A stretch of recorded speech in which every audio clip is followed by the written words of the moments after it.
पुरानी चीजों को हमेशा अपने सीने से लगाए रखते हैं। आसान नहीं उन्हें जाने देना, क्योंकि उनके साथ हमारी यादें जुड़ी होती हैं, इन तस्वीरों की तरह।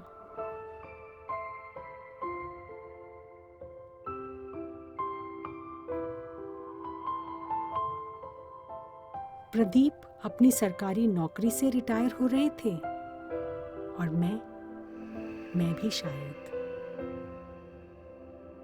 बच्चे दोनों बड़े हो चुके थे, अपनी अपनी जरूरतों को खुद पूरा करने के लायक, अपने डिसीजंस भी खुद लेने लगे थे। अनुराग मालदीव्स के होटल में शेफ है, वहीं शादी कर ली। बच्चे उन्हें चाहिए नहीं।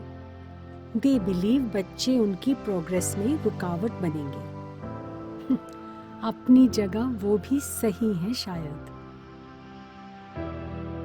कालिंदी हमारी बेटी ट्रैवल ब्लॉगर है। एक ट्रिप पर उसे अपनी सोलमेट मिल गई, आयशा। अब वो और आयशा साथ साथ ट्रैवल करते हैं।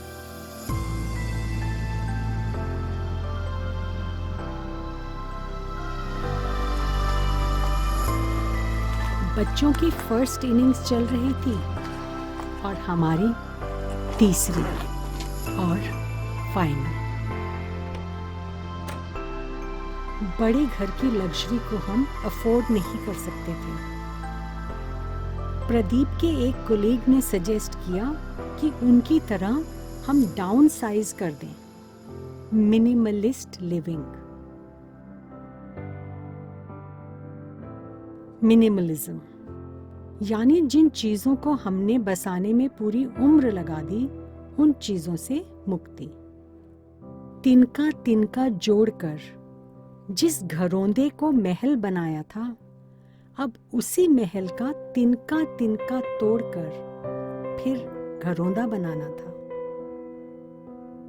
जिन चीजों की जरूरत नहीं थी, उन्हें जाने देना था। शादी का जोड़ा, एल्बम्स, गिफ्ट्स, बच्चों की छोटी छोटी जुराबें, स्वेटर्स, रिपोर्ट कार्ड्स, अनुराग की पहली साइकिल, कालिंदी की पेंटिंग्स, फर्नीचर, कपड़े, बर्तन, किताबें, सब कुछ।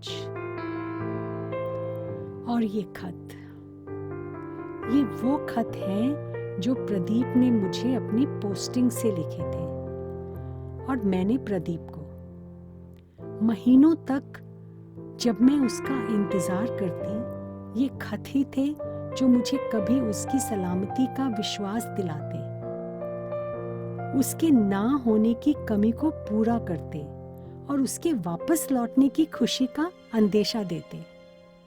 हमने सोच लिया था कि बाकी चीजों की तरह हमारे पास इन खतों के लिए भी जगह नहीं थी। हम एक एक खत पढ़ेंगे और फिर उन्हें जला देंगे।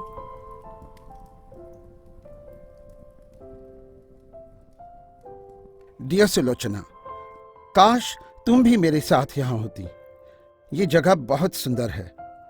गेस्ट हाउस कुछ खास नहीं, पर खिड़की से नदी का नजारा देखने लायक है। रात को नींद नहीं आती, खटमल है शायद पलंग में। या तुम्हारी याद? मेरे प्रदीप, मैं बिल्कुल ठीक हूँ। काम में मन लगाए रखती हूँ, तुम भी वही करना। हाँ, तुम्हें मिस बहुत करती हूँ। आज जब राजमा चावल बनाए तो तुम्हारी बहुत याद आई। रात को पलंग पर करवट बदलकर तुम्हारी तरफ देखती हूँ तो अजीब सा लगता है। कल से सोफे पर सो लिया करूंगी।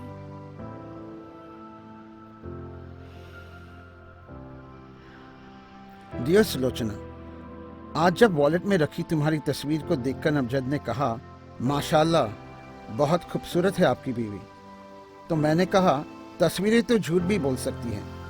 पोस्टिंग के बाद मेरे साथ घर चलना, तुम्हें पता चलेगा खूबसूरती सच में कैसी दिखती है।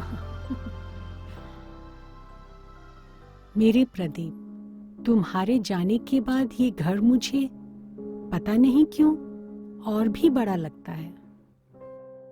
मैं एक कोने से दूसरे कोने की दूरियां नापती हूँ। खालीपन को तो नापना मुश्किल है। जल्दी आना। राठौड़ सर का घर गेस्ट हाउस से कुछ 3 मील की दूरी पर है। हम तो बस राह देखते हैं कि कब वो उनके घर खाने की जिद करे और हम झट से हाँ बोल दे। भाभी जी दाल बाटी बहुत अच्छा बनाती है और फिर रात रात भर हमारी महफिल जमती है। कालिंदी का बुखार कम ही नहीं हो रहा था। 3 रातों से सो नहीं पाई मैं। अब जाके बुखार उतरा है। काश तुम होते तो मैं कुछ पलकें झपक लेती। आज रेडियो पर हमारा फेवरेट गाना बज रहा था, तू छत पर आजा गोरिये। तुम्हारी बहुत याद आई। इस गांव में बिजली ना के बराबर है। अब इस प्रोजेक्ट के पूरा होते ही गांव वालों की तो किस्मत खुल जाएगी। कभी कभी अच्छा लगता है ये सोचकर कि देश की प्रगति में हम भी कुछ योगदान दे रहे हैं। 2 दिन बिजली नहीं थी। स्टॉर्म के कारण कोई पोल गिर गया था और तार कट गई थी। अनुराग को क्लास रिपीट करनी होगी। मैं पढ़ा तो रही हूँ, पर पता नहीं क्यों उसका मन ही नहीं लगता। ट्यूशन लगा दूं क्या? कालिंदी को आज आर्चरी में गोल्ड मेडल मिला। वो बहुत खुश थी। लगातार 5 दिनों के तूफान के बाद आज मौसम कुछ साफ होता नजर आ रहा है। कुशल कुमार नया रिक्रूट, उसकी तो जान ही निकल गई थी। अपनी बीवी और बच्चों की तस्वीर देखकर रो रहा था।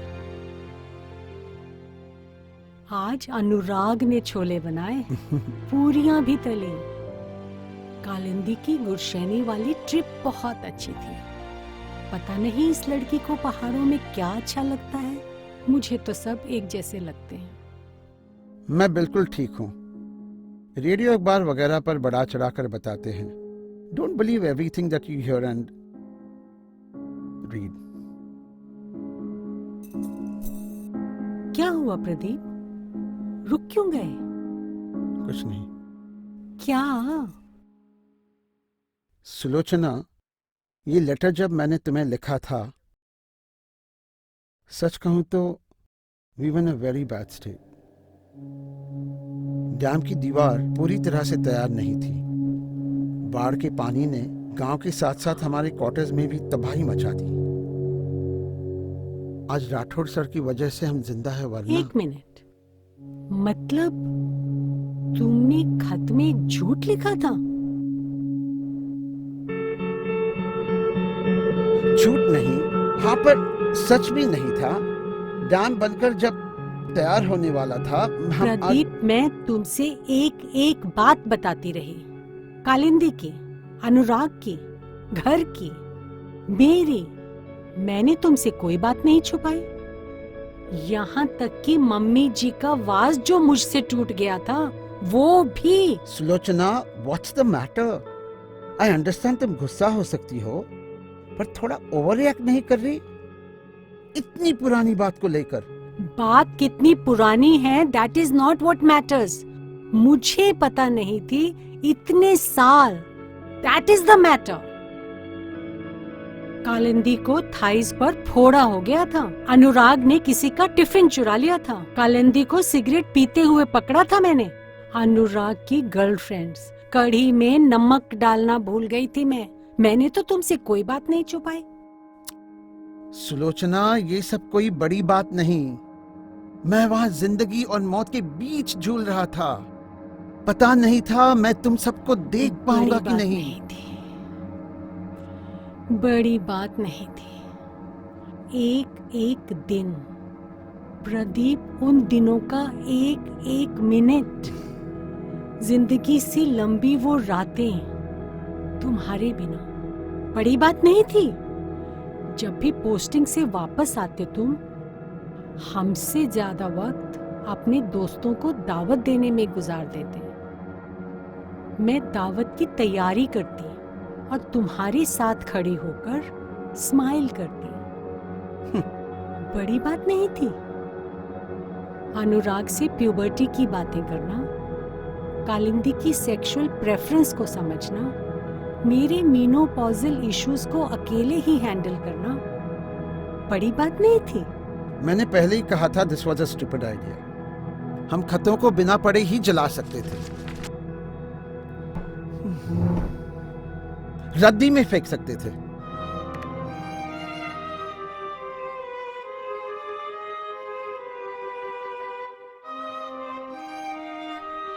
हमारी जिंदगी के वो सारे छोटे छोटे पल जो हमने एक साथ नहीं तो कम से कम इन खतों में तो जिए, इन्हें जाने देना इतना आसान नहीं है मेरे लिए। किसी भी चीज को जाने देना आसान नहीं था मेरे लिए। तुमने कहा मिनिमलिस्ट लाइफ जिएंगे, मैं मान गई। इन पुराने खतों को रखकर क्या करेंगे हम? मैंने कहा ठीक है, तुम्हारी खुशबू है इन खतों में प्रदीप।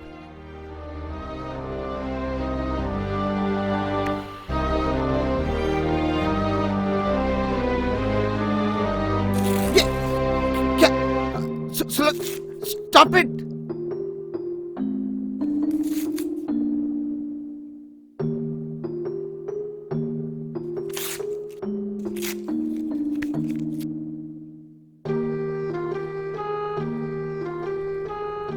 जिन खतों की बुनियाद पर मैं आने वाले दिनों के सपने संजो रही थी, उन खतों के मायने बदल गए उस दिन। मिनिमलिस्ट लिविंग का सही मतलब तब समझ आया। वक्त के साथ साथ हमारी ज़रूरतें बदलती हैं और जिन्हें हमारी ज़रूरत होती है उनकी ज़रूरतें भी।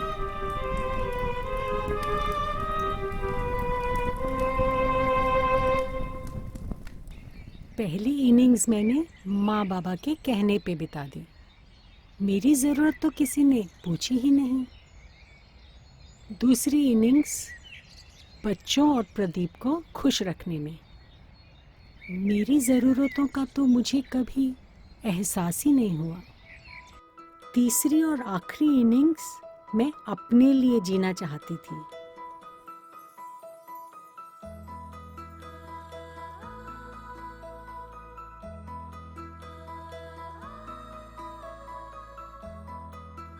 कुछ पल रुककर बस ठहरना चाहती थी। मेरा वक्त जो कभी मेरा हो न सका, उस वक्त को जी भर के जीना चाहती थी।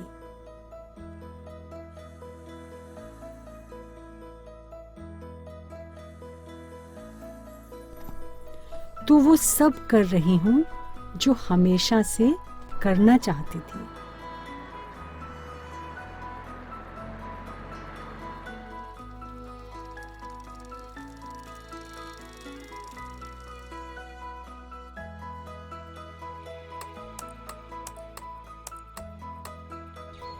और कुछ ऐसी भी चीजें जो कभी करने का सोच भी नहीं सकती थी।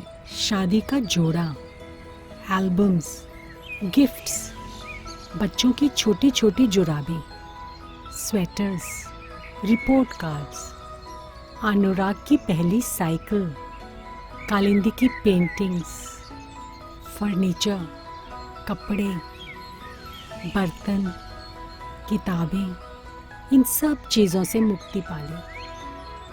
प्रदीप और बच्चों से भी। बस ये कुछ खत जो उस दिन पढ़कर जलाना बाकी रह गए, वो अभी मेरे पास हैं।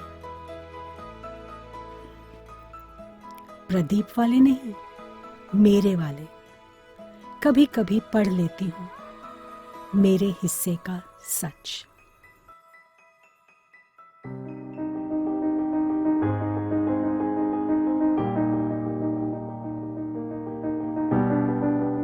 जंजीरें नहीं हैं, ना कोई बंदिशें अब।